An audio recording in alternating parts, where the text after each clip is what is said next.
I feel like I needed to whisper into that one. I don't want to scare you guys. No ASMR this app. Sorry to all of our ASMR lovers. Yeah, no ASMR. We have bigger corn Fish dogs to fry. I didn't know I could feel like that.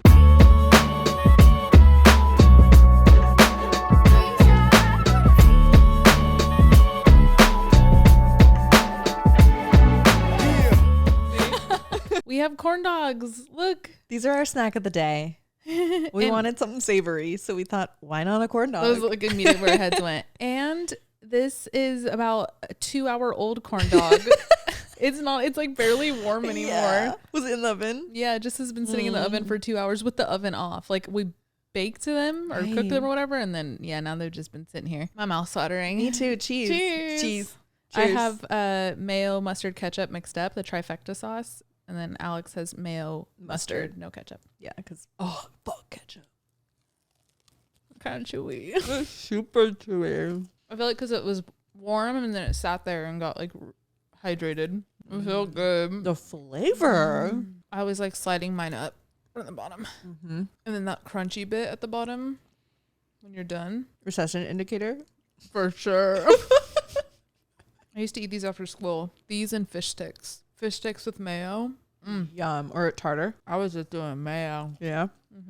I tell Kristen this all the time, but when Z goes shopping, it's such a stark contrast versus like when I go shopping, because I'm just like I have the same 10 things that I buy. I'm like a cereal meal eater. I eat the same thing every day. And Z buys all the fun, like cool aunt and uncle things. Like we have Hot Pockets in our freezer right now. They have Hot Pockets. You guys have pickle ketchup. Yes. Like right. the Heinz collab. He gets like that boxed jambalaya. Oh, so good. Yeah, he's the type to like walk around a grocery store and like find things that you wouldn't normally purchase in your routine. Like I'm such a routine grocery shopper. Me too. Oh, we should start having corn dogs before every episode. Okay. Instead of cracking a can, we chew on a corn dog. This is summer edition. That's what that was. That's cute. Hello, like everybody. that. Happy Hi. Monday.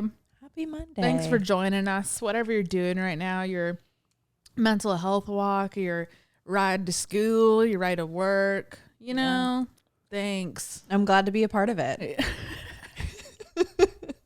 Like, it was like so fake of us. No, I was dead ass. No, me too, but like it sounded, because we never say that. Like, right. I don't know, just whatever. It is cool to think like what you guys are doing. Sometimes we'll get little snapshots of what you guys are doing when you like post us on social media or whatever.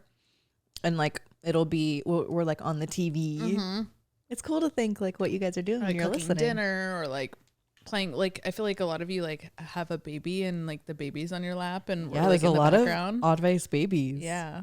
Like, And I know there's a lot of pets that like to watch Vixen. Yeah. I get that comment a lot in my vlogs, and I'll get pictures of people's dogs like tilting their head at the screen when Link's on screen. It's so cute that they can even register that. Link doesn't register anything through the screen. She just doesn't give a fuck about anything. No. She does not at all. Yeah, I don't maybe even she think- can register it, but she's just like, it's a screen. Right. She like knows. It's not real. Boomer, my childhood dog, he'll see any animal on the screen. He sounds exactly like that, guys. Like, Rhonda, I know you're listening. Was that not so good? You showed your mom, right? Oh yeah. God, People it's so know. good. That's my party trick. My Chihuahua bark. But no, it's a Boomer bark. Yeah. Like, that sounds exactly like Boomer. I mean, I've been listening to it for the past 18 years. It's like engraved in your mind. Yeah, no, it's really good. You see the TikTok of the girl, she's in New York City. If you guys are in New York City, I'm sure you're getting these texts too, or texts or emails or whatever, to keep your AC at 78. That's, I don't even want it on. sorry? That's crazy. That's a heater. Yeah, no, I'm turning it off. Like, that's absurd. For context, it's currently 100 degrees. Actually, let's see like what it actually is. Yesterday it hit 100. I think it hit 101. I think today the high is supposed to be like 98. It's fucking hot. Yeah, it's 96 right now. What is it? The feels like temp. What is that? Oh, let's see. It's probably higher. Feels like 99. Okay. Yeah, feels like 99.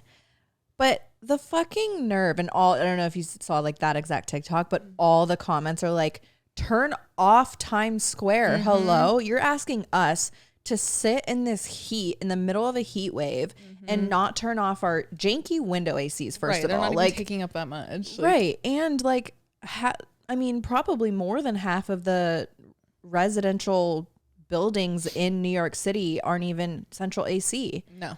So like we're doing what we can with the like bumping these window things. Yep. And then all these buildings, all these big offices that people aren't even in probably have their shit on. Like there's other ways to conserve. Hello? I mean, that's the epitome of even our fucking nation's budget. Like they cut from all of us when they're out here on. I just saw a TikTok of a girl.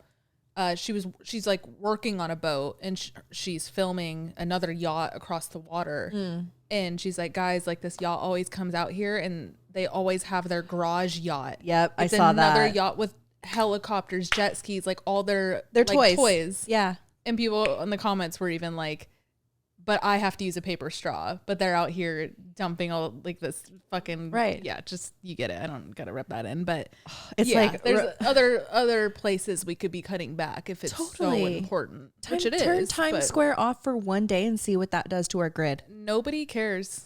Literally nobody cares if you turn it off for a day. Honestly, it would bring more traction. People would go out there and be like, whoa, Times Square's off. Like, it would be cool. Yeah. It would be really cool. It would be a tourist attraction. Right. Like they would, how much sales do you really think you're going to lose if you take down that like Patreon ad or what? Like, I want to see, I actually like, that's an interesting thing that you bring up. I want to see the numbers that they sell for those ad spots. Like if someone is going to buy an ad spot, I'm sure like the ad itself is expensive, but what kind of numbers are the people who own those spots or who run those spots? Are they saying that you will see this return? You'll see this many people come to your site if you run. Yeah. Like what results are people getting from those ad spots? That's interesting data. I feel it's just like it's just generally it's just exposure the same way any other billboard is. I mean, sure, you're getting international eyes 24/7 in Times Square. So like, and there's that, but I don't know. I also feel like, again, generally speaking, like people see through ads now more than we ever have as a society. So we're not as moved by a billboard anymore. No. Now it's just like, oh, cool, like Sabrina Carpenter, or like you notice it and it's like cool for 2 seconds and then you walk away. You're not like, I need to check out Linktree. Like, ooh, like you're not walking away. If anything, it probably serves more as a reminder, like the back to the Sabrina Carpenter example. Like if you see that, or if I see that and it says like new album the 27th pre-save, I'll be like, okay, let me like keep that in the back of my head. Yeah. That is beneficial. Like I know, I feel like I remember learning this at FITM actually. It's something like it takes 7 rounds of an impression to like create a sale, or it was something like that. And it was actually like a studied number. I mean, shit, that could definitely have changed. That was 10 years ago. But like, yeah, there's definitely benefit, but just like overexposure. Yeah. But I think those numbers are also going to change because, like I said, people are so kind of turned off by being constantly sold something. Like I mean, it's like every other video on TikTok now. I'm getting absolutely, and like God forbid I accidentally click through an ad because now they're like, oh, she wants push, and you double down. That's me right now. I'm currently looking for a wedding dress for my sister's wedding, and I'm getting pushed every wedding. Like, wow, like crazy. But I will say I found a few that I like. Like the ads are definitely working, and that's it's where helpful when you're in the market for something. Yes, but when you're not, you're like, I don't need this TikTok shop can opener. Dude, I accidentally clicked on like if you click on the profile of an ad, it it like thinks or if you run through an ad, or you accidentally slide to the profile and you're like, fuck, now they think I want them. Yes, like, and I'm constantly seeing fucking, it was a pair of linen pants. Hello, I don't wear linen pants, but I'm actually getting fed on Reels now.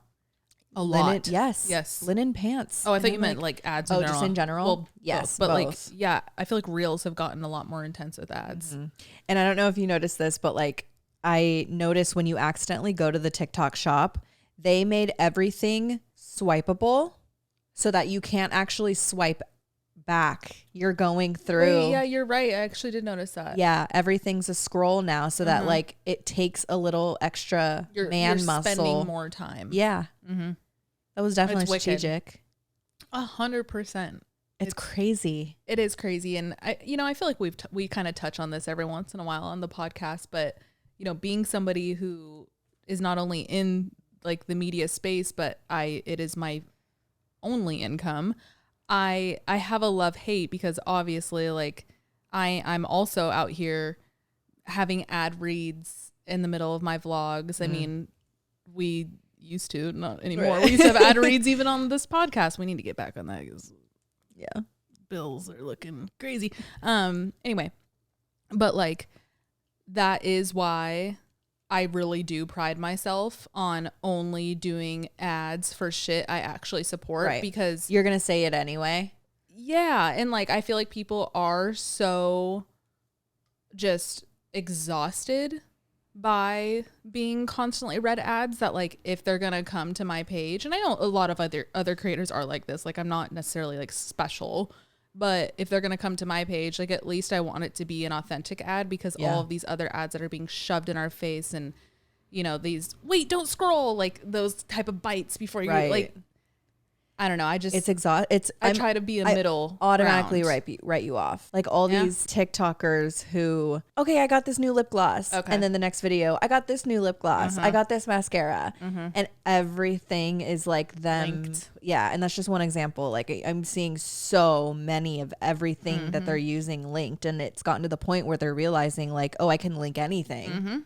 You can. And then every video is just a linked product. Yeah, I literally did a TikTok shop link once, literally one time, and it was my sunset lamp.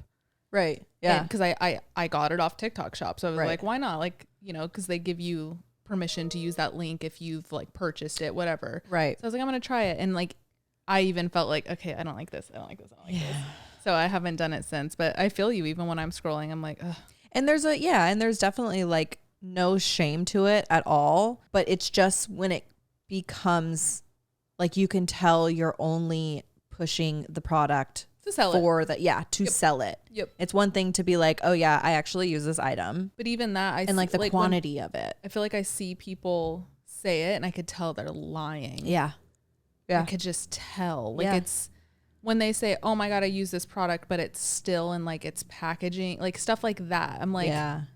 I can just tell when it's a lie. Yeah. I don't know, which sucks, but I guess it's the world we live in now. Everything's an ad. Money, money, money. Ugh. Podcast is sponsored by. Imagine. Yeah. So anyway, I'm gonna be up in my AC at a Fuck cool yeah. 62. 62 is actually like so cold. Well, that's the thing. I choose a number on here, and like these things only go so far, and like I have quite a big like open apartment. It doesn't get 62 in here. It's just like the temperature of the air blowing out. Yeah. But then I'm sure by the time it hits the air, it's like it's just the same temp. Yeah. like it doesn't takes do a much. long time. Like I had it going probably yesterday. I turned it on right when I woke up, and probably around 12:30, so about 5 hours, it was down to 65. Oh wow. Yeah, but I don't think it ever hit 62 actually. Yeah. Mine works pretty quickly only because it's like a studio, so it's not much to Cool down. cool down. I'm set to freeze, but I'll run it in the morning and then I'll close my blinds and keep it like, and then I'll turn it off and I'll keep it like really cold in there, and it's been pretty good. Yeah. Like it's not bad. At night though, I have to have it on. I cannot sleep hot. I will not sleep. I cannot sleep. I think we're going to have to get a second. We only have this one window unit in here, and this room cools down. It's the rest of the apartment that like, okay, come on, air.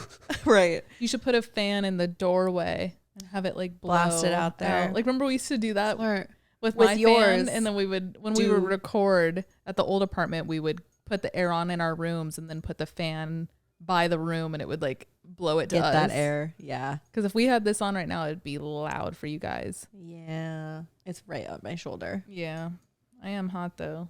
Okay, we're not going to speak too much on it because we're still in the very early days of Casa Amor in Love Island. I guess by the time you guys watch this, I think it'll be... there's more of a conclusion for sure. Yeah. But right now what we've seen is they've been split up. The girls have gone to Casa and there's this new recoupling thing, which I don't like. Like, I don't like it. it seems like they're just throwing experiment after experiment this season. And like, Yeah. all I want is just a normal season of Love Island. It seems like they're trying to repair the Huda and Jeremiah just turmoil. Yeah. And it quickly became a different show from just that whole thing and how that was handled and how they weren't like split up and stuff. And then now they're trying to like I feel like they're like rushing a school project. Like I feel like they're just throwing the shit at a wall and seeing what sticks. Yeah. But like Alex said, the last thing we saw was Nick and Alandria left, but then we got that weird clip at the end where she was like, "Go on, Nick." Right. So I'm wondering if now it's going to be like another twist, which they have fine, to. Yeah. cool. Like, because honestly, they do need to bring them back. I don't see why they knock out the two people and like arguably the strongest couples. And strong is even a loose word in this season because there's kind of no strong couples that like I can see going to the end. Right. Anyway, we were kind of talking about it last night. Like, you know, the bar was set so high last season with like the PPG and all. Just it was a great season. A hype. And then this season, I feel like obviously the bar being set so high, they tried to reach it. I knew they wouldn't because that's the thing with any good season of any show. Like you can't redo, like, no. So they completely tried something new. I think there needs to be a rule going forward where influencers cannot be Islanders. No. Bring in normal ass people. The fact that we're all finding out, and I love all the fucking people doing the FBI work to find out all these things, but the fact that they basically all know each other. I know. They're all liking shit from like 2021. Yes. Like they all know of each other. They all know each other. They're all in the LA industry. It is modeling. A lot of LA people. Yeah. Yeah. I want some regular girls. And that's why people liked Jalen because he was a normal guy, like first time out of the country. And you see, he's popped the fuck off now. Oh my God. Like I actually think he has the most crazy. followers out of everyone right now. Probably. Like because he was normal. He was relatable. And I don't know. That's kind of another thing with like influencer exhaustion. Like people see it all day on their phone. When they want to go watch a show, they want something different than what they're seeing on their phone all day. That's a good point. So, exactly. Yeah. I last night I said, okay, next season they have one more shot before they lose the public because people are even stopping watching this season because of what happened the past few episodes. Like they have one more shot to like go back to the drawing board completely.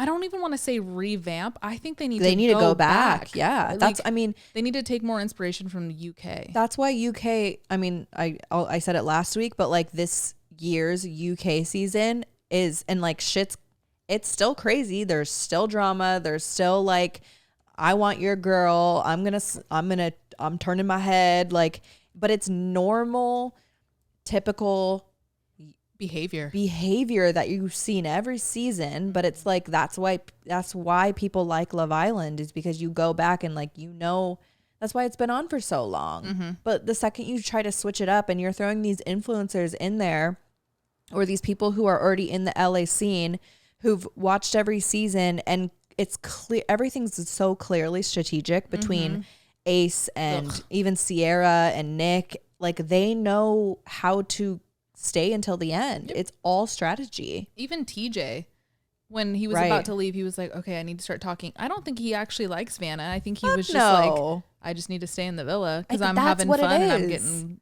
views. Even the two Casa people who ended up kicking off Alandria and Nick, I feel like that only happened because the two Casa people picked the two singles. Right. You picked Amaya, who's a single, that's your clear in. And then you picked Austin, who's your clear in. Like you're not going to take the risk and go for Alandria, even though you might have a stronger connection because you know she has something good back at the main villa. And you're going to get kicked out. Right. Or potentially, you know, the risk is higher. Exactly. Yeah. It's all about getting to the end. Yeah. I hate like it. The money and everything. Ugh. And like the paved path into being an influencer. It's such a pipeline now. Yeah. The past, honestly, ever since the US started Love Island. Yeah. Because I feel like we create influencers a lot quicker. Yeah. From any show. Right. Like any show. From what I can tell, like at least going into the UK season right now, I don't think anyone's known on social. They're not picking like social media people. I guess last season, what was that guy? Oh, Joey. Yeah, he was like a nepo baby of some sort, right? Yeah, he was someone. What was his last? He had like a name. Joey. Is it Joey? Joey Essex. Joey Essex. Yeah. Yeah. But then even then, like he came in the villa and everyone was like, "Oh my God, it's Joey Essex!" Like it was a thing, you know. Which is like fine for like one person, one plot line for one 10-minute clip. But when you make it the entire cast that they already, I mean, they've been on so many people's lives and like fucking Twitch streams and yep, there's a big digital footprint for all of these people. Yeah. I want like normal people. I want normal people. Yep. Yeah. That's all we'll say. We'll come back next week with the when we have more CASA information. I know. I'm curious. I know. I hope it's something really cool. I've gone into every episode just like win me back. Do something really cool to where I'm like, oh, I'm back on this season again. We'll see. Okay, so this week's episode, as you guys can tell by the title, is this month's Oddvice Column. We had you guys send in a lot of stuff, and this one immediately caught my attention because there is a linked Excel spreadsheet.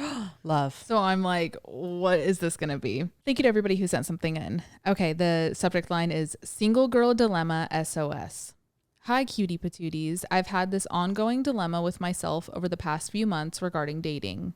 For context, I've been single for about a year after leaving a toxic 6.5 year long relationship and after a 6-month long situationship didn't work out, both which I have since healed from. Throughout the time I've been single, I have truly grown into myself and really learned to be comfortable with being single and not feeling like I have to rely on the company of a man to do things I enjoy. Essentially, I've been dating myself. I've also done so much work on myself to become the type of person I feel I'm meant to be, and I'm at the point where I feel like I'm ready for a relationship. I downloaded Hinge 2 months ago. I've gone out on a few dates, but it hasn't been working out with any of my previous matches, to the point where I get the message that there are no more people to swipe on. I also recently downloaded Bumble, but it's the same thing so far. The dilemma I'm currently in is whether or not I should keep my profiles up. I've gotten so many comments from friends and family saying that it's more meaningful to meet someone in the wild, and frankly, all of the guys I've previously dated I've met through school or a literal date.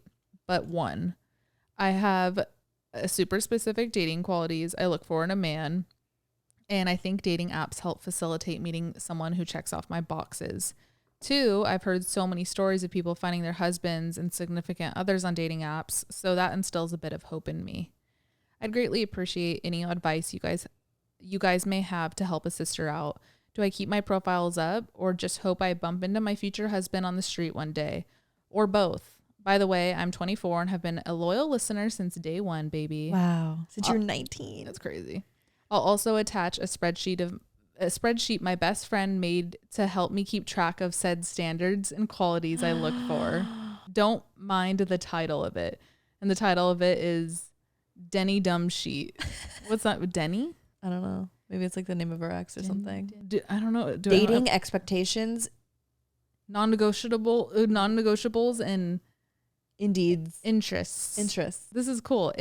The categories are non-negotiables, heavily desired, would be nice, and cherry on top. Wow. And it's a point system. This is cool. I love the way your brain works. I won't put your shit on blast because I don't know. I just feel like you would have said that. But I think this is actually really cool. Can I see it? This is really smart. Like, yeah, your best friend's so type A. Right. I love this though, because like sometimes it's hard, especially when you are dating in like multiple forms on dating apps and even in real life. It gets just like so complex sometimes. So this is nice for you to like come back to when you really want to like just remind yourself of what you're doing and what you're doing it for. Yeah, because I feel like once we start dating someone and then, you know, you go on that second, third date and you're slowly putting on the rose colored lens. Right. You're like, hold on. It's good to have like a hold on. Let's not forget this one standard I have that this person's very obviously breaking, but I'm choosing to not see it because I'm like so infatuated with this new shiny thing. Wow, that's so cool. That is really cool. I think, you know, with the modern world, dating apps are obviously a really big thing.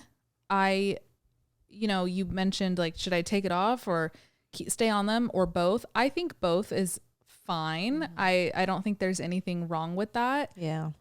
If it's, because you're right, there's people that have really successful relationships. I mean, I know people who have gotten married after meeting people on like Bumble and shit. So, you know, I don't think it's a complete waste of time. I think it's just about doing what's like true to you and like, you know, putting yourself in places that you want to meet your significant other. And like, you know, if say you're, this is kind of extreme example, but like say one of your standards for your person was like, you know, I don't want them on social media a lot, blah, blah, blah. Then you know what? You're probably not going to meet them on a dating app because you don't want a techie person. They're probably not going to be on a dating app.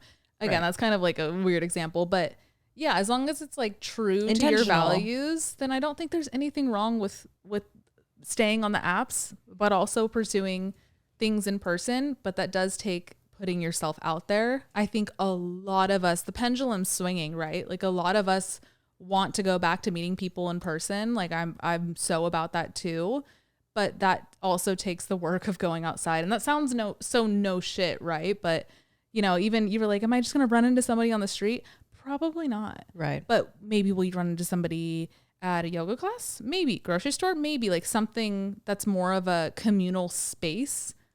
Putting yourself in those situations, I mean, that's just statistical at that point. It's going to be a higher chance that you will meet somebody. You just got to put yourself out there. And I think you need to be more intentional with the time spent on the apps too, because like even speaking from experience, when I was on the apps, it would become like a part of my doom scroll time. Like I would go through TikTok and then I'd be like, okay, I'm done. Now I'm going to go through Hinge and just like swipe. And I wasn't being intentional with the time spent on the actual app. So like limiting that time or making sure you even said like you got to the point where it told you there were no more people. Like maybe stop yourself before you get to that point and like go through 5 people a day. Really like look at profiles and don't just like, oh, this guy has a cute outfit, swipe.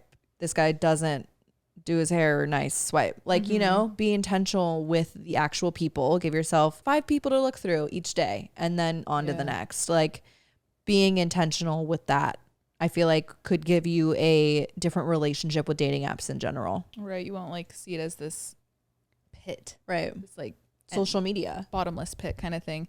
Yeah. I don't know. I think this is definitely like a personality type for me, but apps I can't get behind because I don't know. I feel like I tried it and then nothing happened. So I was like, meh. Like I didn't have gratification. So I'm like, it doesn't work. Yeah. Like I get so like in my head about it. And I don't know. I just feel like I think everybody, but you know, obviously vouching for myself, I feel like I'm so much cooler than a profile can lead me to be. Yeah. It's hard to like, it's hard to portray yourself in the same way that you would. Yeah. Too. Yeah. Like, I don't know. And you see so many different apps trying it. Like, doesn't Bumble have voice notes? So you can like kind of hear. Do they? I haven't been on the apps and. It's either Hinge or Bumble. Like your prompt, it's like, what's your favorite food? You can voice like my favorite food. So you can hear dialect and tone, and, you know, and, like, all the jokes, things. Yeah. So like that's, I see what they were doing with that. Like trying to figure out ways to like put yourself out there more than a silly prompt and a picture that is, you know, perfectly curated and posed. Like, I don't know. It's a formula. It is, and that's why I don't like it. It's so calculated and like, I don't know. I feel like I'd rather meet somebody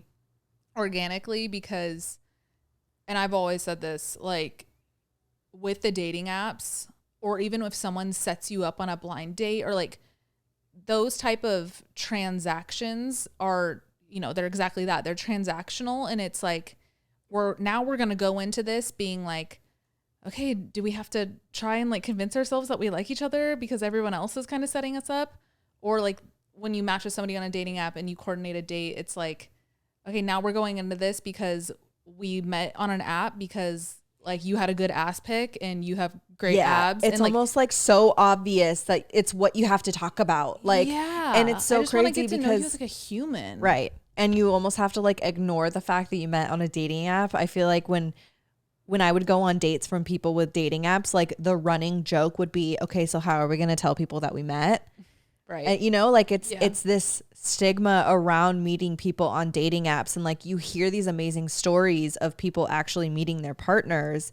But then you're like, why isn't that happening for me? And there's the majority of people, like think about how many people are still on dating apps and like are actively using it to find their partner, but they're not seeing those results. So they're like, what, like how, like what's wrong with me? And like, what's the actual, like, there's gotta be a formula to this. But that's the thing, there's not. And we're trying to create a platform with a formula with something that's not formulated. Right. It's human, it's emotional, it's different for every set of people. Like it's just so, you know, we talked about a few episodes ago where I was like, whenever I'm confused, I go back to like what I would do on a primal level. And this couldn't be any further than what we're meant to do as humans to connect with people. Yeah. This couldn't be any just other side of the spectrum. It's discouraging. That's just my opinion. I don't know. Yeah. Again, I'm not like bashing at you. Like I said, I started this saying, just find what works for you. But I definitely know I'm not alone in what I just said. And like, I do think people are starting to kind of like wake up to it a little bit more. Yeah. It also depends on like, I don't know where you live. So like in New York City, there's endless options, you know, both on the app and out in the like organic meat. In our communities. But if you're like, I don't know, in a mountain town in Colorado or like in the middle of nowhere in Arizona, like obviously it's like it's slim pickings. And it's a tool at that point. Exactly. Totally. No, absolutely. I know it's different here. And, you know, even when we were in LA before this, like, yeah, it's a different playing ground. Right. For sure. Okay, here's the next one. It's called My Boyfriend Didn't Invite Me to His Birthday. Rude. Break up. Unless it's like a boys thing. Right. Okay.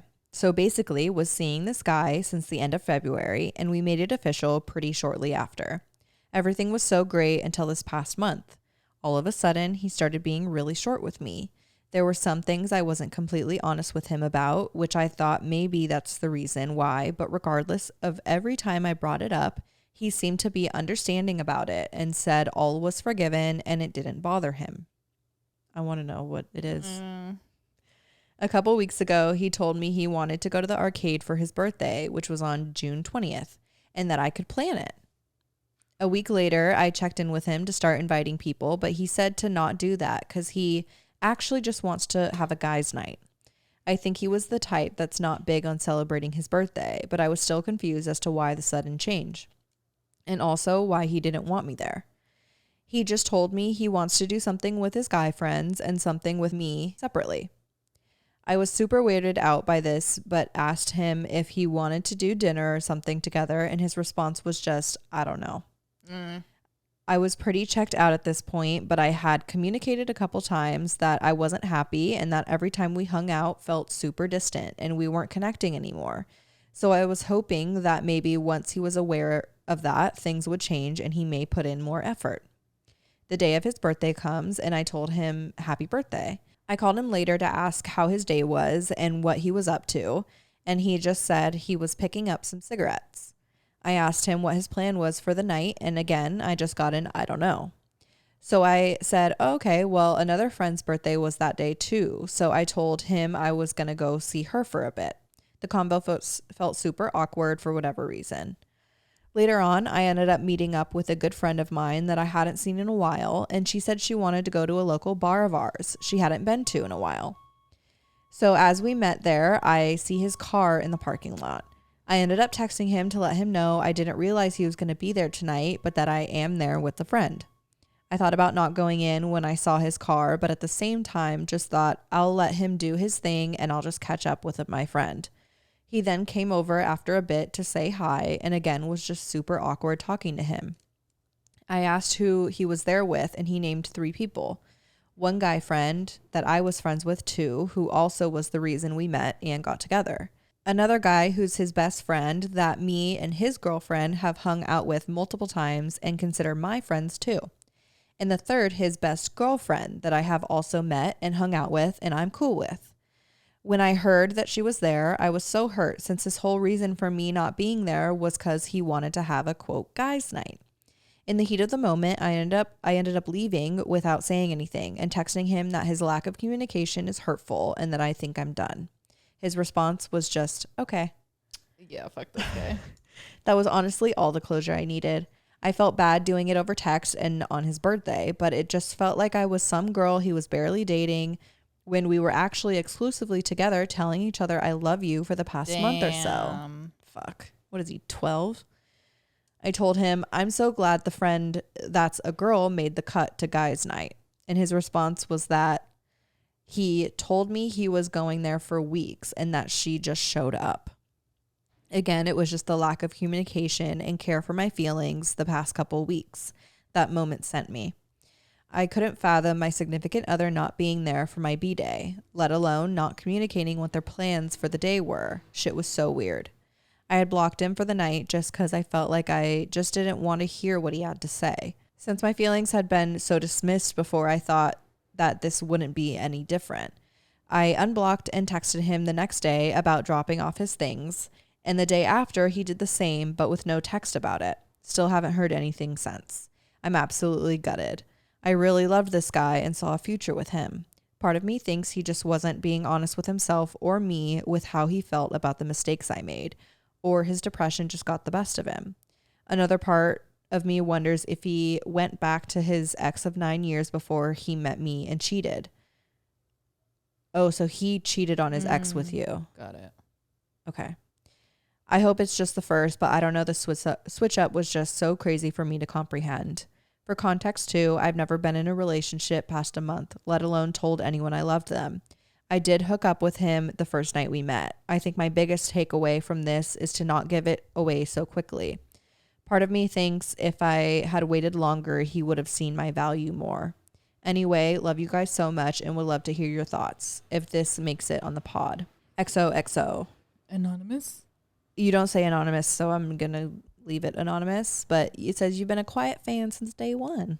Hey, he's a classic avoidant. Yeah, and let me just address this part really quickly. You saying a part of me thinks I shouldn't have given it up so quickly. I am so anti that because the right person will not give a fuck when or where or how often or in what circumstances you quote unquote give it up. Yep. That makes me so mad. Like the fact that there's women who think they need to hold on to their sexuality just for a man's approval. Yep. Like if you felt it in that moment, that's true Yes. to you and you were just living authentically. And that's not to say that there are men out there who do have that perspective. So if you want to protect yourself in that way, that's very valid of you. To think that you have to act a certain way for him to like you more is not how you should be going about dating or finding your partner or finding someone you love. I'll say it again. The right person for you will not care how and when you quote unquote give it up. So just go into that with that perspective. But yeah, this guy's a fucking chotch. I mean, it's very clear that he was just backpedaling on his decision and he was like, oh, we jumped into this too quick, and doesn't have the balls to tell you and just let you fade out. The IDKs and everything for the few questions before. I think, he probably got, and again, you didn't do anything wrong, but he's clearly so avoidant for his own reasons. Yeah. That the second you showed enthusiasm to plan his birthday and all this, he was like, oh fuck, this is getting too real. Yeah. Got cold feet, pulled out but then you're right. He didn't fucking communicate it. Yep. And that is fucking 90% of the problems with men when they're feeling some type of way. Just say it. We don't have to get married. It's not that serious, but at least let me know where you're at mentally. It's so it makes feels you like feel common sense, but it's fucking not. right. And it makes you feel crazy for like, okay, did I not just experience the past 3 weeks that we experienced together? Like, am I not reading signs or You start second like, guessing your abilities to like read right. love or, you know, affection and it's just or whatever. not fair.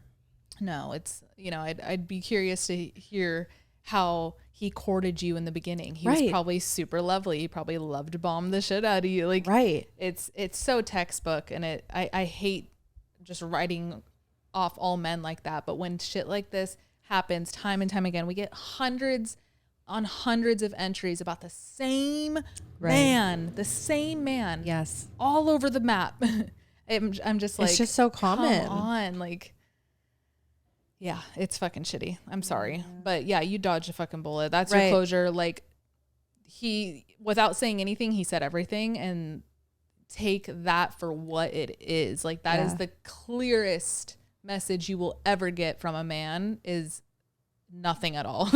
You know, like, just let that be your closure. Goodbye. Like, moving on. Okay, next entry. The subject line is, am I a horrible girlfriend? Be honest. Well, hello there. Just going to jump right into this one because I'm eager to get some input. Please feel free to give me all the harsh criticism for this one. Okay. Yeah, you asked for it. You asked. I've been with my boyfriend for over a year and a half now. I love him so much and couldn't imagine myself with anyone else. Seriously, I plan on marrying this man. However, I find myself sometimes wishing there were things I could change about him. Yes, I know this sounds awful. For example, he's a picky eater and doesn't really know how to cook. I'm fine with him not knowing how to cook since he has shown interest in me teaching him. But him being a picky eater has really gotten to me. He's the type of guy who orders chicken fingers or a burger at every restaurant, and I cringe inside every time. I mean, that's so embarrassing. That is a non-negotiable for me. Yeah. I need to have somebody who's like, you explore with food. Right. I love going to new restaurants and getting the thing we can't pronounce and trying like a weird cuisine. Like, I could not. I'm the type of girl who will try something new everywhere we go, and it makes me so sad to not be able to share that experience with him. Okay, you and I the same. Another example of something I wish I could change is he doesn't go to the gym. Once again, I understand how shallow this sounds.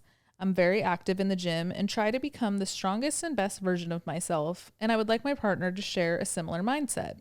Mind you, he's still active and regularly goes out and plays sports with his buddies, but he... Sorry.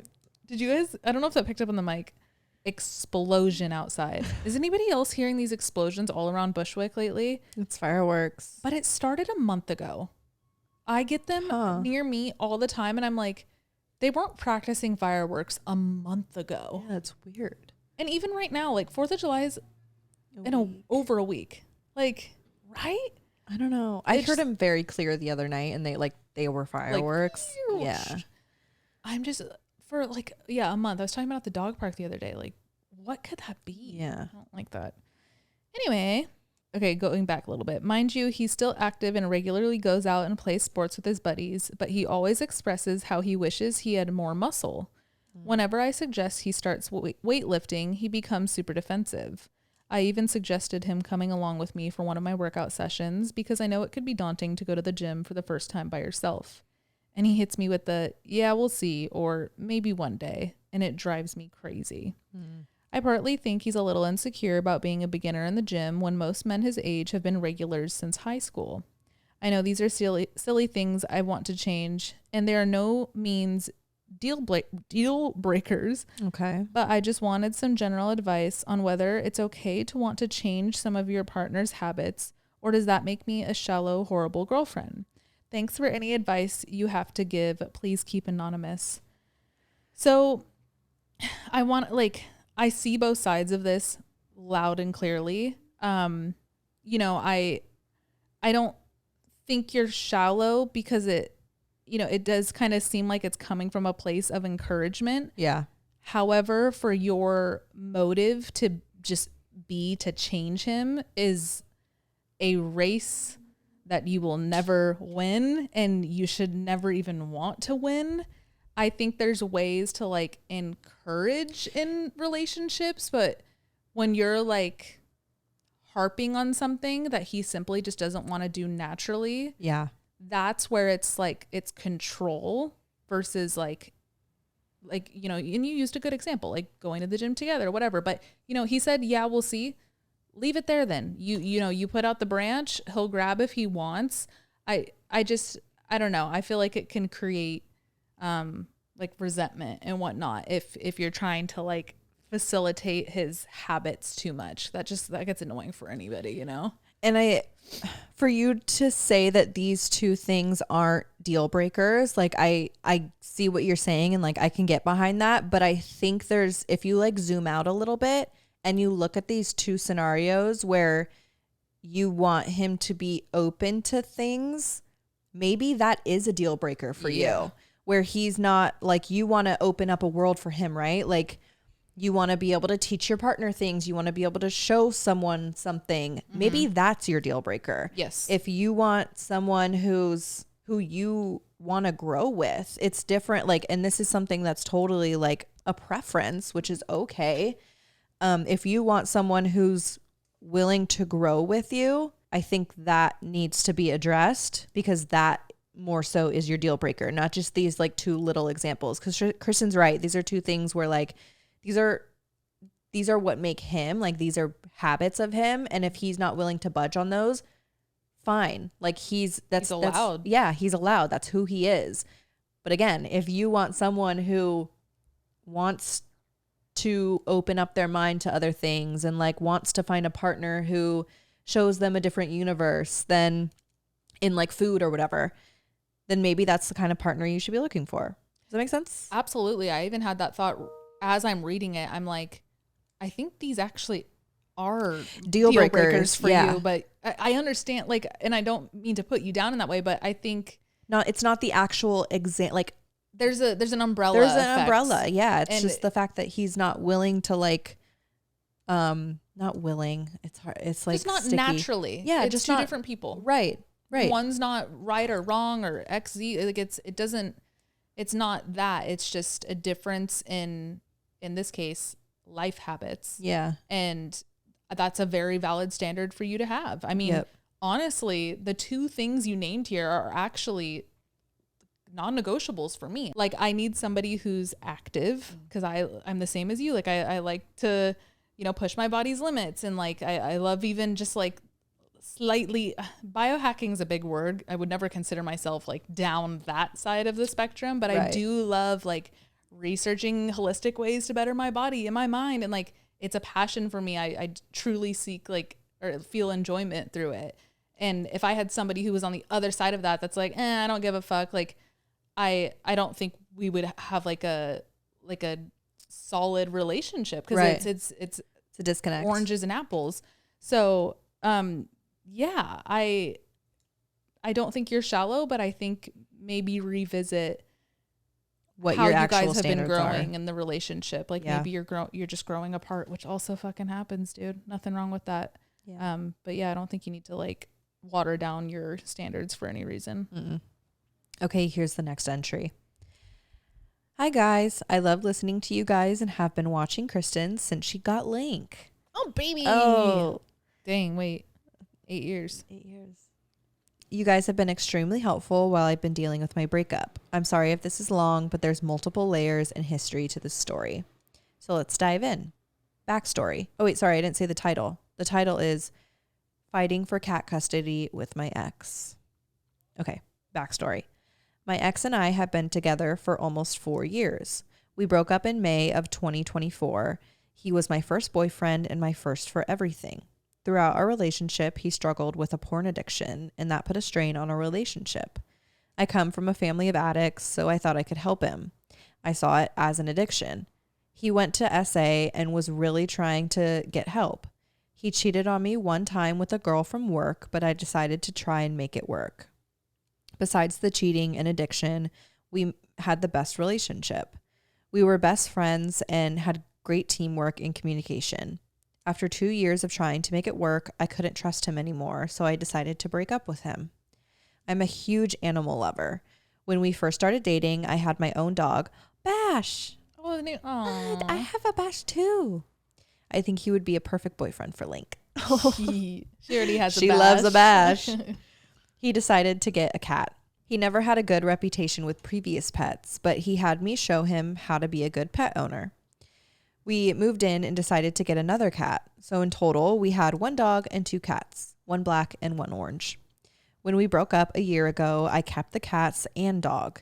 He moved back home and couldn't take the black cat. After 6 months, he got his own place and I let him have the black cat. We stayed friends. I regret that, and continued to hang out. In February, he decided he was going to join the Air Force and asked me when he left if I could take the cat. I said, of course. We started getting closer and he was telling me how much he wanted to get back together. He said he is changing and wanted to be a better man for me. I saw him changing and growing into a better person. He bought me a Valentine's gift and was telling me how much I meant to him. I believed him. He was leaving for the Air Force in June. We were spending time together and enjoying the time we had before he left. This lasted for 3 months. He asked me when he got out of the Air Force if we could get back together. So now that you guys know the backstory, let's get to the most recent problem. Since he was leaving the Air Force in less than a month, he moved back with his mom to save money. He was still telling me how much he wanted to get back together, blah, blah, blah. Well, he randomly told me that he met someone and he is now dating her after knowing her for 2 weeks. I was heartbroken. I felt so stupid for believing his lies. I went over to his house to get closure. He told me I could have the cat then, but I was thinking about him and said, you can have the cat until he leaves. I wanted him to spend the last month with his cat and then I'd take her.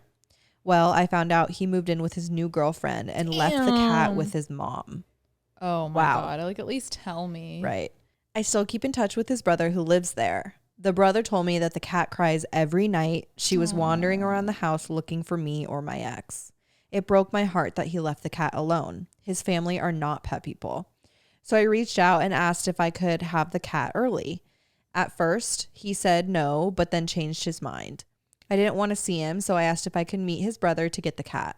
He said that would be fine and that I could stop by the house and get the cat. Well, he lied and he was waiting for me at the house. It's so fucked. Ambush me? Right. Like, I was doing no contact because you guys told me to do so. LOL. Good for you.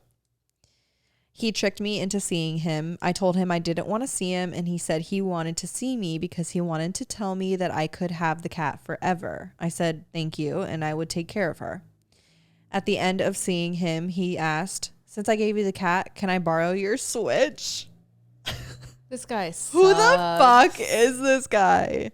What a fucking weirdo. Weirdo. You said, bitch, excuse me? Since he can take it to his new girlfriend's house? No. Even though we broke up a year ago, this feels like another breakup. So that was 3 weeks ago. I have him blocked on everything, but he messaged me on his friend's Insta account asking if he can have the cat back. Fuck this guy. No.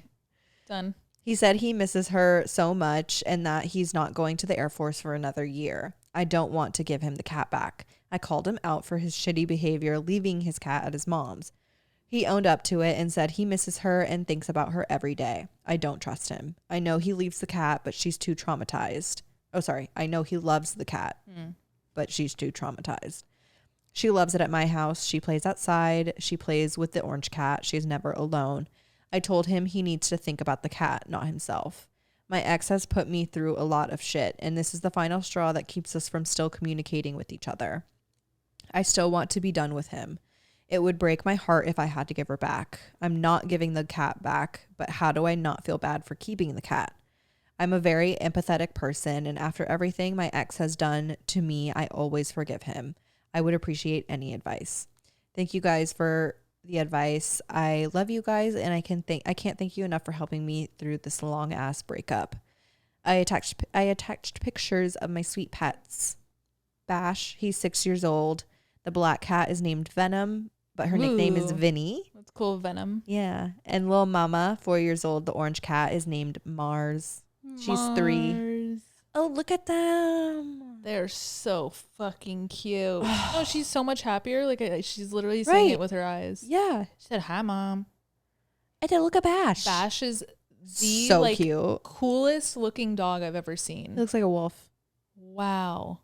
You know, you said, what do I do? I'm an empath, but Fuck that fuck guy. that. He lost his damn privilege. Yeah. If PETA was involved, he definitely lost his privilege of being a fucking Right. like father of a cat that he's just gonna abandon the damn thing, leave it at mom's. Like it's that he's using the cat, and you see this a lot with like post breakup cat, dog, pet custody battles. Whatever, yeah. It's a gateway to keep a line of communication open. You tried it. You were very fair. Like, let me praise you. You were so graceful. You were so fair. Generous. Even generous, understanding that it was also equally his cat. But now it's very clearly this like pawn for him to keep just being a fucker.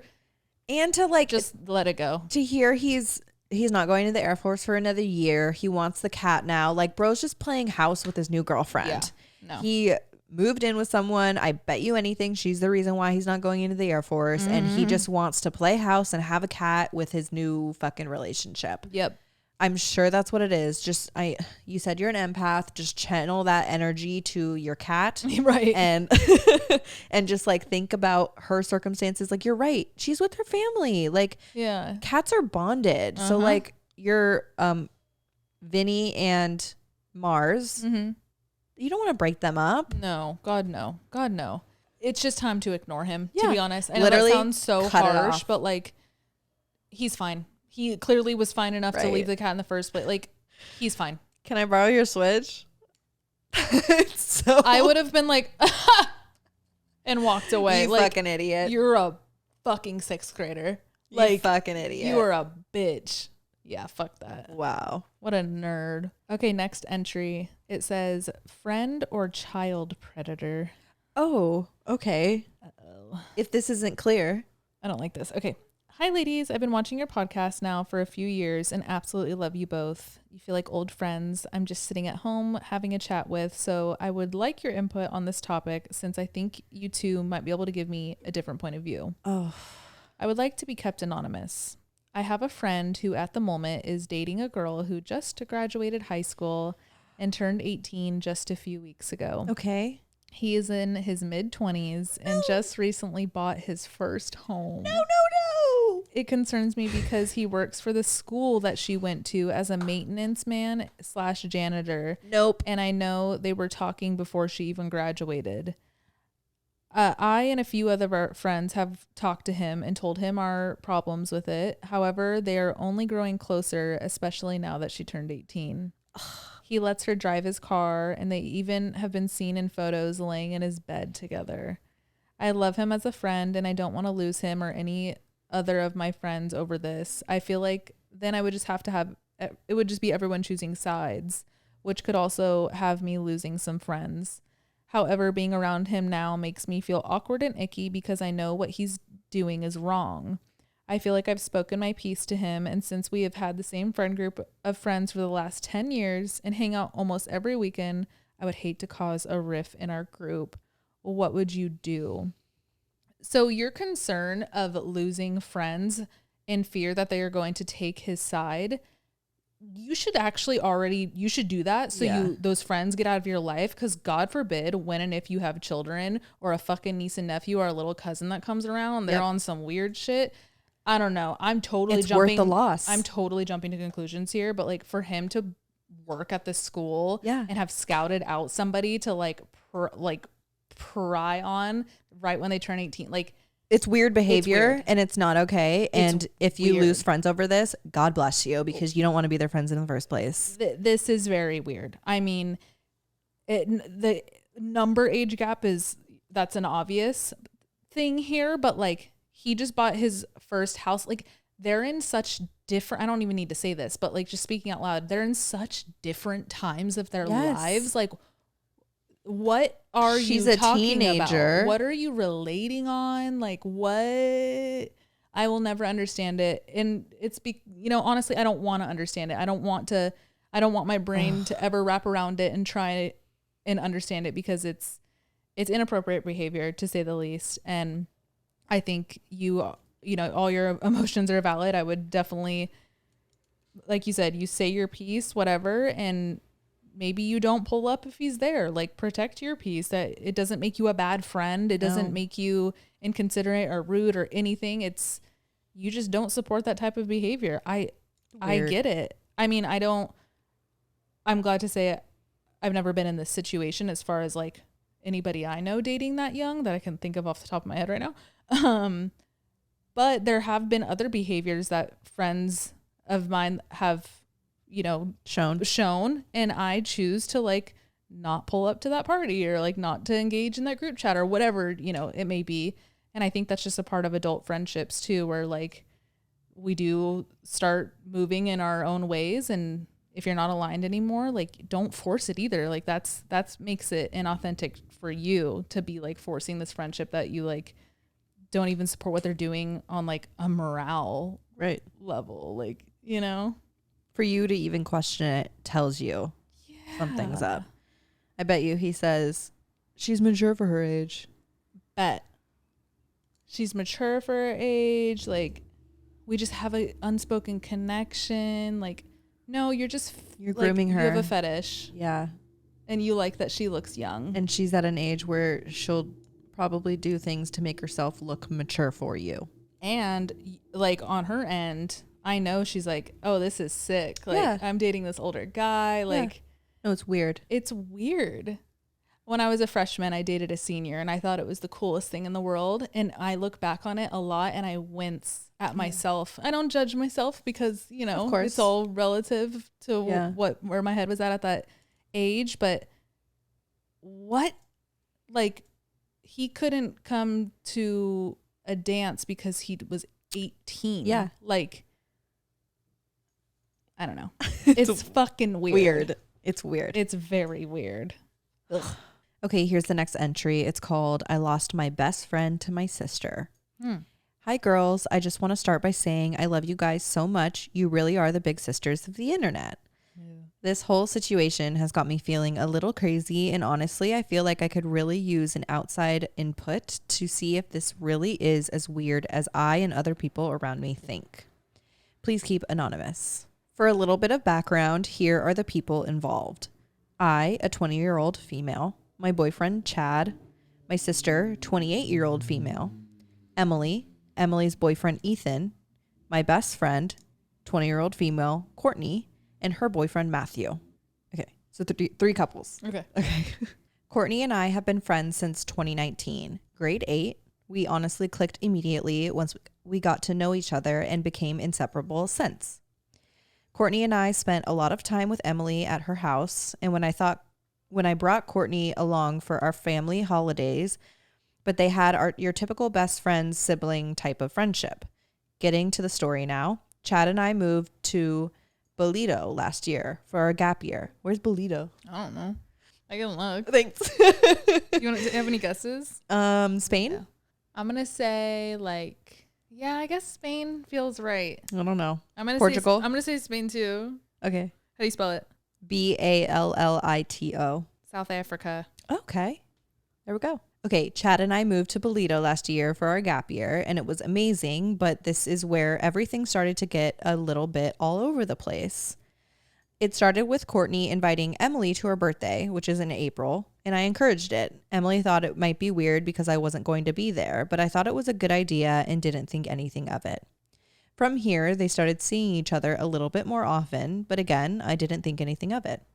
Now comes July, and Courtney, Emily, and Matthew come to visit Chad and I.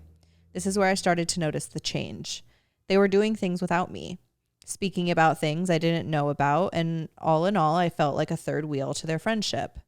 When they got back from visiting us, Emily started seeing Ethan, which is Matthew's older brother.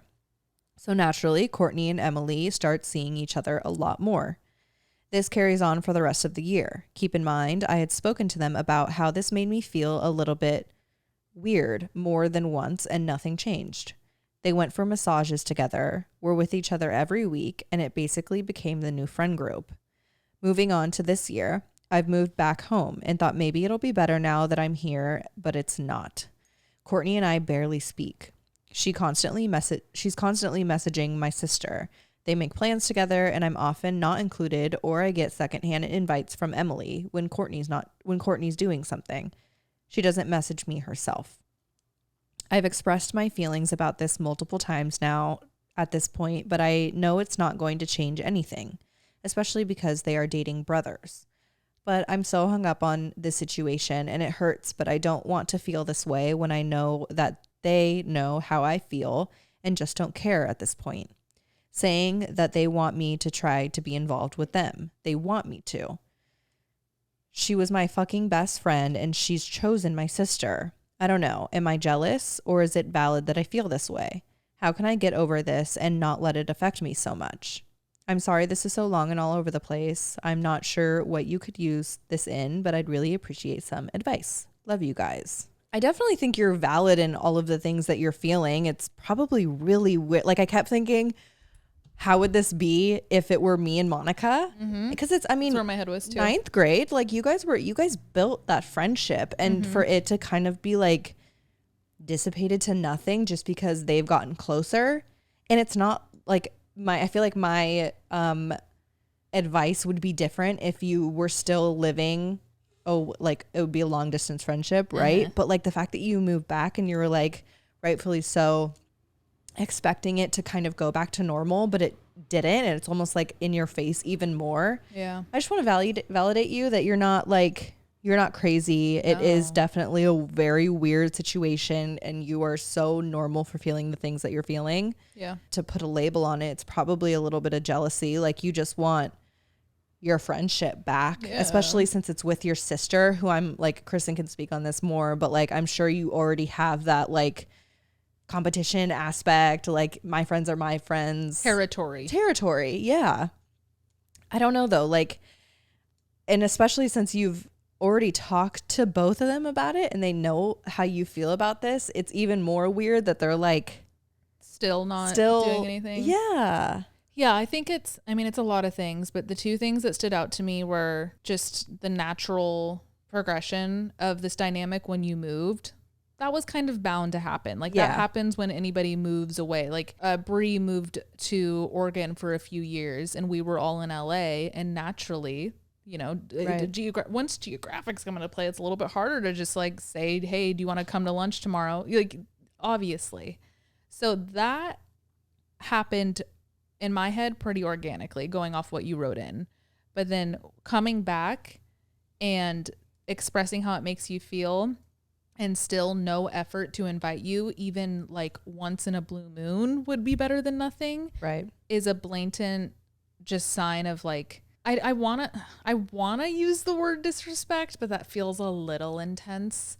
It's just like carelessness in a way, or just like, there's a word I'm looking for, like disregard. Yes. Yeah. Yes. Like no regard for your feelings. And that to me is just like, whether you met 2 minutes ago or 20 years ago, that's just a sign of like an inconsiderate person, an inconsiderate friend. Right. And I know that's a hard pill to swallow when there's obviously such like a deep scar tissue in this. But fuck, man, I feel like I would just take it for what it is and just try your hardest to like I'd put my hands up. I mean, I don't know. I never will be a person that's going to like beg to be invited somewhere. Yes. It's such a shitty feeling. It's so like, okay, fine. I asked, I let you know how it made me feel and y'all still didn't change. Like you just don't want me there then. Even like the second hand, like a courtesy invite is worse than no invite at all. And I will die on this hill. Courtesy. But no, because what if you're asking to be considered and then they do it and now you're like, no, it's not good enough. Like that's stupid too. No, the way that like she even said in the entry how she's getting kind of like a secondhand invite after the plans are like already from made. Another person. Yes, too. From another person. That's probably the person who has a fucking conscience and is like, wait guys, we're forgetting to invite so and so. Yes, but I don't want that invite. If a plan is made and intact and I'm not thought of, I don't want to go. Yeah. Yeah. Yep. I get that, but I thought you meant like expressed and then they acted on it. Yeah, no, that's like there's people like that where they're like they now ask I don't want and they're to. like, well, no, it's because I had to tell you, and it's like, what do you want then? Right? You no, that's express crazy. Your emotion, and I'm changing, and you still are not happy with it. Yeah. I get what you're saying now. Yeah. I don't know. It's hard to say to just throw your hands up in the air because it's literally your blood and your right. You can't just your like other blood. They're not just like friends that you can kind of just like let go out of your this is your sister, which sucks even worse.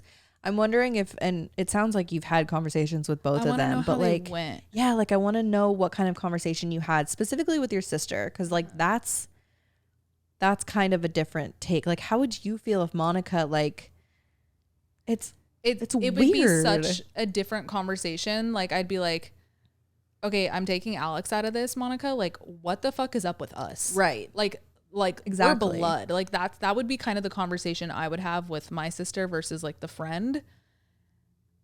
And then see where that goes. Cause like, I can't tell. Like, I mean, we have zero context, so I'm literally pulling shit out of air, but like, is it like they don't like your boyfriend, so when they go on a double date they don't want it to be a triple date because they don't like your boyfriend? Again, super random example, but like, right, it's like, what I'm like, what's not budging? There's gotta be an actual reason. Whether it's valid or not, I don't know, but like, especially since Courtney's the best friend, right? Yeah.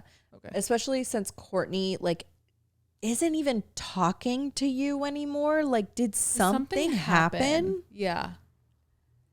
I feel like there's more context here. Not to blame anything on you, but I'm just saying, like, I don't know. For something to shift, this seems so much more than like just growing apart. Because even growing apart, wouldn't you want to catch up? I moved home. Right. Let's catch up. Like, there's some like, there's a reason. There's a reason. Yeah. Oh, I keep us posted too, because like, oh, it sucks.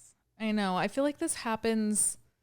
I kind of hear this a lot. Even one of my sister's good friends, she met through her sister. Like, she was friends with the sister first and then now is closer with the little sister. Right. And it happens, and like that dynamic's fine. Like, they don't care or anything, but for your tight like middle school friend, high school friend. Yeah. I'm trying to like put myself in that. And like I think the 8-year age gap. Yeah, you're 20 and your sister's 28. So it's that's and your best friend's gap. Yeah, a 20-year-old going out with a 28-year-old. That's a big difference. That's actually the gap of Monica and the friend that I'm referring to. Yeah, she's younger than me, and then Monica's older than me. Like, they have I think like a 6 or 7 year gap. Wow. Yeah. Well, the gap closes when we get older too. Like, you know. But yeah. It's like, but like a 20-year-old, I couldn't imagine hanging out with a 28-year-old when I was 20. Yeah, I guess I didn't like know any. Right. I never met one at that age. Yeah. Yeah. That's like 20 Gina is still Leanna, young. Right? That's like us being besties with Gina. But I mean, I could, because we're 30 now. Yeah, yes. But 20. But at that age. Like, even like picturing Gina when we were 20, when she was like, she was Leanna's older sister. Yeah, she was like, and out of salary, maybe like a kid. Maybe Courtney's just like feeling really cool right now. Yeah, like, she's like, ooh, I'm like with the shits. Yeah, is Courtney like that? Like, is she? I don't know. We don't know anything. Yeah, we so many possibilities, but I do think there's a reason. I do too. And if there's not, then this is even weirder. Really weird. This is even weirder. Like, I want to sit everybody down. Me too. Sometimes I want that when I read. I want it all the time. I want to talk to your guys' boyfriends. Yes, I want all parties present. I want to literally like put on Judge Judy's uniform and be like, okay, so take me back. Okay, yeah. Where did it start? You get 5 minutes to talk, and then you'll get your turn, but like, you'll get your 5 minutes. Yeah, they're holding the talking stick. Yes, I have so many questions when you guys write in. I want so much clarification on so much shit. Because, I mean, context is everything, obviously. Like, put us in a group chat with Emily and Courtney, please. Okay, this is going to be the last entry. It's called Bestie Behavior, my boyfriend's flirtatious friend. Uh-oh. Hi, girls. I apologize in advance for my English. It's not my native language. Hi from Chile. My story is about my boyfriend, who's 32. My story is about my boyfriend's flirtatious friend, who's 32. I never know how to read it when the parentheses, like, I fucking hate it. A common topic? Maybe. My boyfriend and I, 32 also, have been in a relationship for 3.5 years. And about a year ago, he met a girl working on a film. He's audiovisual, sorry. They became friends, but not best friends, just an occasional friend. The thing is, he introduced me to her once, and I noticed that this lady was very flirtatious, not only with him, but with all men. I pointed this out to my boyfriend when we got back home, and he said, she's like that. I told him that it bothered me. She would talk to him very close to his face, touch his arm a lot, and say things like, your boyfriend's a good guy. Ugh. You don't see many like that. Nope. Back up, bitch. You're like, I know, I'm literally dating him. Right. I was burning with rage. This didn't get any bigger until one day I asked for his phone to send me a photo that he took. As soon as I grabbed it, he got very nervous, and I noticed it. No. I asked him what was wrong, and he said nothing. This stayed there, but in my mind, I was left somewhat insecure. One afternoon, a few days later, I checked his cell phone. I'm not proud of it because I don't think it's right, but I did, and I found something, a conversation. They had met up the week before for a beer in a bar, and that day he told me he had meetings. No. We're Done. literally broken up. Yeah. Like this, I can end the entry here. Done. Yes, he lied to me to meet up with her. Naturally, I exploded. I called him a liar. What had happened? Why did he lie to me? It was chaos. I was crying, and he was upset because I checked his phone. Of course. That's always like, well, why did you look through my phone? Right. Because you're cheating. There was something to find. After many conversations and open heart sessions, we managed to get over it. It's not an issue anymore, but in my mind, still is. He told me many times that nothing happened, that he did it so I wouldn't get jealous and to avoid more problems. Oh, like Superman over here. Right. I was saving your feelings, babe. Like, when is betrayal saving anybody's feelings? I'm done. I've known him since I was 15, and I know he wouldn't cheat on me. I trust him completely. But he still made everything worse. Now I don't know what to do when this woman shows up again. My insecurities have doubled with this. I don't know how to act now. I don't want them to see each other anymore, but I can't tell him they can't be friends. That feels very toxic. Help, what do I do? P.S. I love you guys. You make my walks so nice. I find you so good at what you do. Please keep anonymous. Leave. 100% leave. And like, you hear this a lot, and like, I get it. We're humans that want to problem solve, and when people get back together after shit like this, like 9 times out of 10, it doesn't work. The 1 time out of 10 that it does is when you truly let go of what happened. Right. Which it's hard to do, but some people can do it. I know couples where like they truly have let go of that past, and they've truly grown together into this whole different, new, better relationship. Rare. And doesn't even apply to this in your words. It is not, that's not what's happening here. It's still in your mind, even worse, as you said. And like, that's exactly why it needs to end, because good on you. You tried, you exhausted, you didn't like all your options. You didn't give up on what your heart was feeling.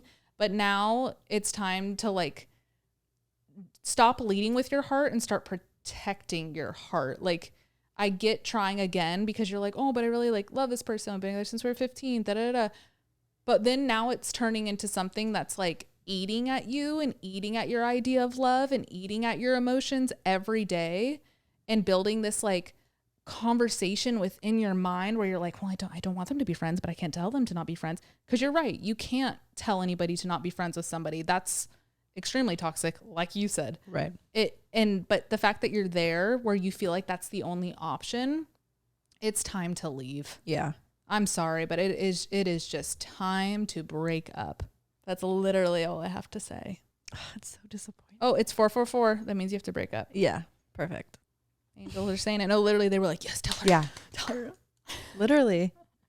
Yeah, I'm sorry. I don't mean to like giggle at that. It's just, it's fucking shitty, and it happens a lot. And you know, I do get it. Like, people want things to work, but you tried. And for you to like sit there and still say that you trust him like wholeheartedly, he doesn't deserve your trust after that behavior. I also don't think you trust him. Right. You don't. Facts. Which is valid. He gave you a reason not you shouldn't to. Trust like him. That's cause and effect. But like, don't lie to yourself either. Yeah. You don't trust him, and that's grounds to break up, in my opinion. Yeah. It is. Yeah. Oof. I'm sorry. I'm really sorry. That's a long time. Since you're 15. Like your gut is, trust your gut. Always. If you learned anything from this episode. Jeez Louise, man. The gut knows. It knows. The don't check his phone, throw it out the window. Yeah, I mean, and you hear that a lot. Like girls are like, I never have been a phone checker. Right. But something was telling me to pick up the phone. That's quite literally what happened. Yes. Like something was telling you. I woke up out of my sleep. Yep. On a vacation. Yep.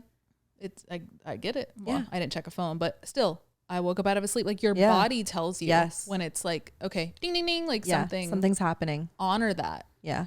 And like, that's what I'm saying. Like, do it for you. Like it, you know, if you're not honoring what your gut's telling you, that's a disservice to who you, like what women are made for. Right. Like we have intuition that has fucking just brought society through hundreds of years, thousands, like, you know, honor it, nurture it. It's a tool, it's a gift, and it's accurate. So like when women don't honor it, it breaks my heart, because I'm like, guys, like you got the golden ticket right here. Right. Like, but we're making all these excuses, and like for other people that aren't respecting us the way that we should be. Yep. Backs of my knees are sweaty. That's how you tell it's summer. And how you could tell I'm stressed about this fucking entry. Okay, guys. I always love our advice columns. I like to tap in with you guys, see where you're at, what fuckery you're dealing with. Right. Really glad to know that society's doomed and dating is doomed. Yeah. We can't win. This is such a negative episode. It's because I'm hot. When I get hot, I get negative. Everything goes to please. What? Says a fucking pessimist. No, I'm not. I don't think I'm a full-blown pessimist. I don't. I actually was talking about it in therapy. I don't think I'm that negative. But again, our lenses are different. So like you're very positive. So like anything that's not positive, right? Anything that's not positive is negative. But I mean, this is clear. This is clear. Yeah. Like this is just. I'm not an optimist in this situation. Fuck no. That goes out the window. That'd when be people crazy. show you how they feel about you through actions, it's pretty clear. obvious. Bright as day. So I hope we brought some relief to that. Anybody else who related to these entries, of course, I hope we can help somewhat. But yeah, have a good week. Protect yourself. Stay hydrated. Yeah. It's fucking hot. Actually, next week's supposed to cool down a lot, huh? Yeah, a lot of rain. The temperatures are pretty up there, but we're gonna have some rain, so hopefully there's gonna be like a cool breeze at least. Sticky. Yeah, that sticky. Sucks. Right when Monica, Ollie, and I Sarah know. get here, it's just shit weather. Yeah. They would have loved this. Right. I think Monica was saying the bay was like kind of cold. Was it cold? Not like, okay, cold's crazy, but cold for summer.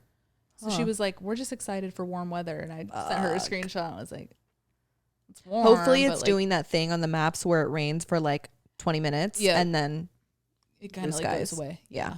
Yeah. We'll see. All right, guys. We love you. We'll talk to you later. If you are, we also have a Patreon, so go there, and it could just be a continuation of our advice column as we usually do each month. So make sure to DM us on Patreon if you're there. That's always linked below. We have 3 different tiers. Go check them out. Yep. And then if you're listening on Spotify or Apple Podcasts, anywhere where you're just like listening to audio, make sure you rate and review the show. That helps us out a lot. Same with YouTube. Subscribe. Turn on your notifications.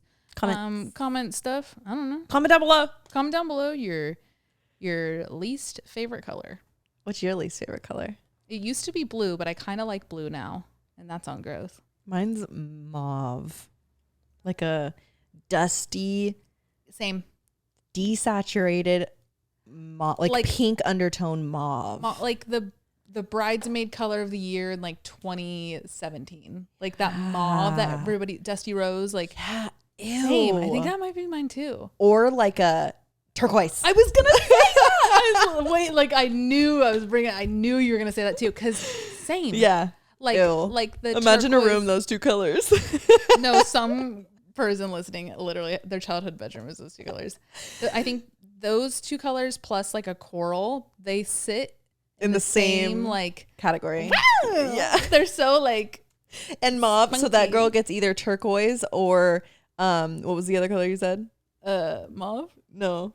Oh, coral. Coral. They get turquoise or curl on their nails, but then their toes are mauve. But they get an accent nail on their ring finger. Black and white stripes. Oh my god. I'm so sorry. It's statistics. Yeah. We don't make the rules. It's not a stereotype, it's a statistic. It's a statistic. Okay, love you guys. I'm fucking sweating. Okay. We'll talk to you soon. Love you. Bye.